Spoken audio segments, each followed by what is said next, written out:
Hi, it's Jem from Photogenic.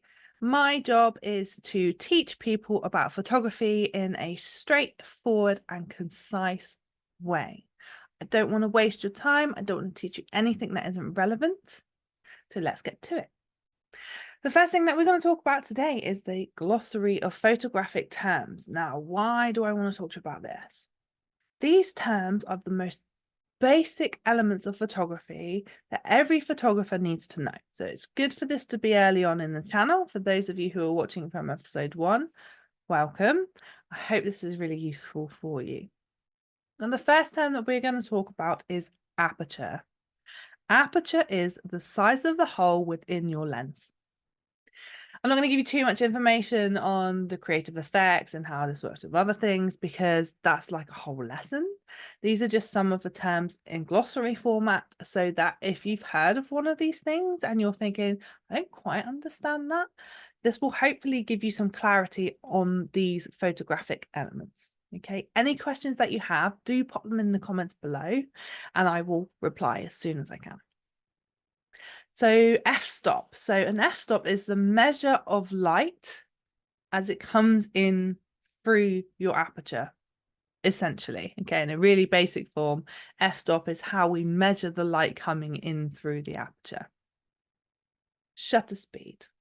Your shutter opens and closes within your camera to let the light that has come through your aperture then go onto the sensor, which is the piece of technology that absorbs the light and creates your picture.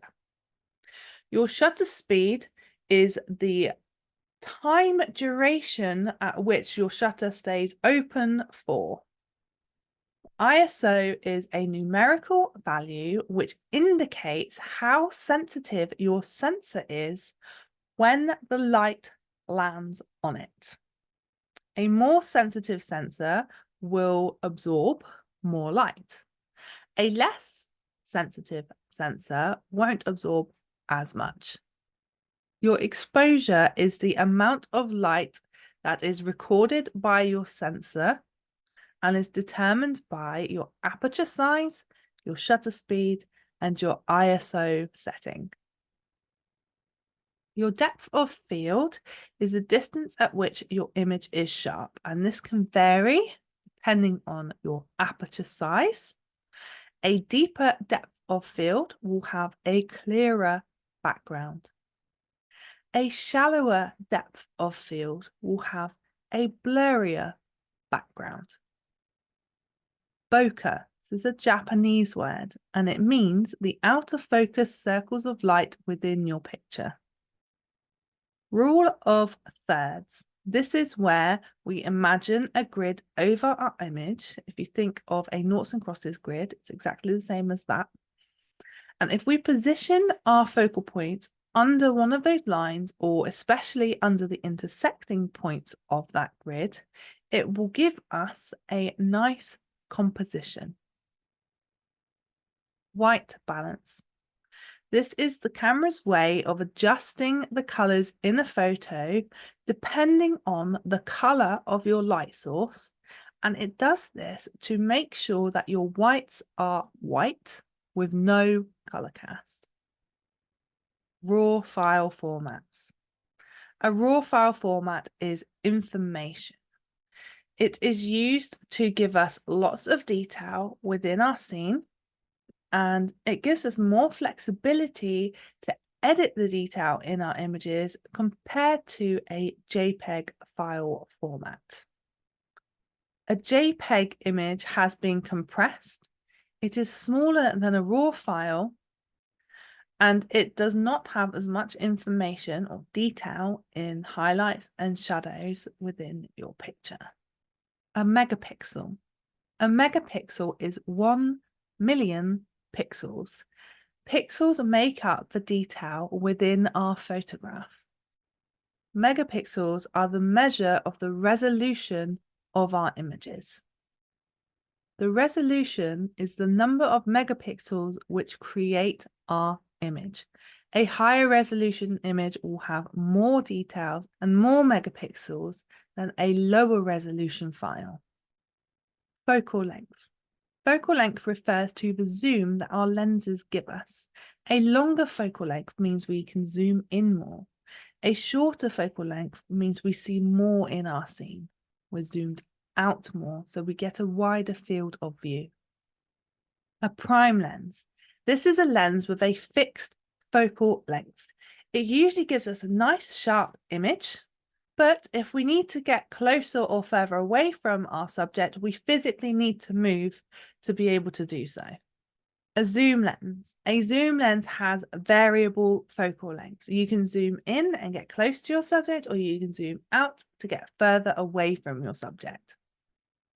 A histogram is a graphical representation of the highlights, shadows, and midtones within our picture. It is most commonly used in landscape photography to ensure that we have a nice exposure throughout our scene.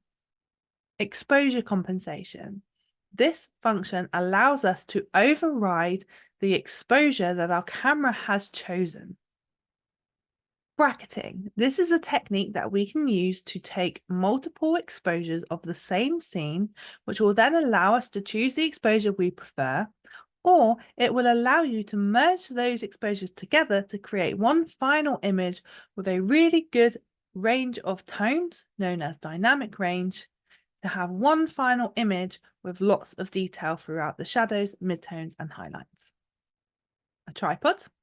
Now, this is a three-legged stand, which allows us to keep our camera nice and still, good for keeping the same framing, and also for landscape photography, where we might want to use a slower shutter speed. So it might be nighttime, there might be moving water.